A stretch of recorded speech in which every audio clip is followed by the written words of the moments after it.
আসসালামু আলাইকুম রহমতুল্লাহি ওয়া বারাকাতু। আমরা যখন মোবাইলের মধ্যে কারোর সাথে কথা বলি তখন আমাদের কথাগুলো নেটওয়ার্কের কারণে একটু সমস্যা হয়।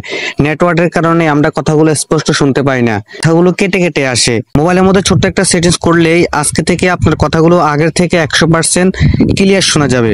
তাহলে এই সেটিংসটা কি আমরা খুব সহজেই শিখে আসি। কথা ক্লিয়ার শোনা যাওয়ার জন্য সোজা আপনার মোবাইল থেকে আপনি ডায়াল প্যাডে চলে আসবেন। ডায়াল প্যাডে আসার পরে এখান থেকে উপর দেখবেন যে কোনায় দেখবেন যে আপনি থ্রি ডট নামে একটা অপশন আছে, থ্রি ডটের উপর আপনি ক্লিক করতে হবে।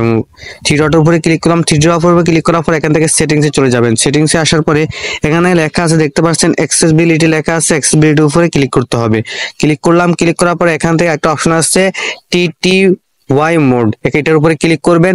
এখানে সবার ক্ষেত্রে টিটি মোড অফ এখানে থাকবে, আপনারা এখান থেকে টিটি ওয়াই ফুল এখানে করে দিবেন। আমি এখানে করে দিলাম, করে দেওয়ার পর এখান থেকে সোজা বেরিয়ে যাবেন, কাজ শেষ। এখন থেকে আপনি কথা ক্লিয়ার শুনবেন। আশা করি খুব সহজে বুঝতে পেরেছেন। ভিডিওটি দেখে যদি আপনার একটু উপকার হয়ে থাকে তাহলে অবশ্যই পাশে থাকবেন, সাপোর্ট দিবেন। দেখা হবে নতুন কোনো ভিডিওতে। আল্লাহ হাফেজ।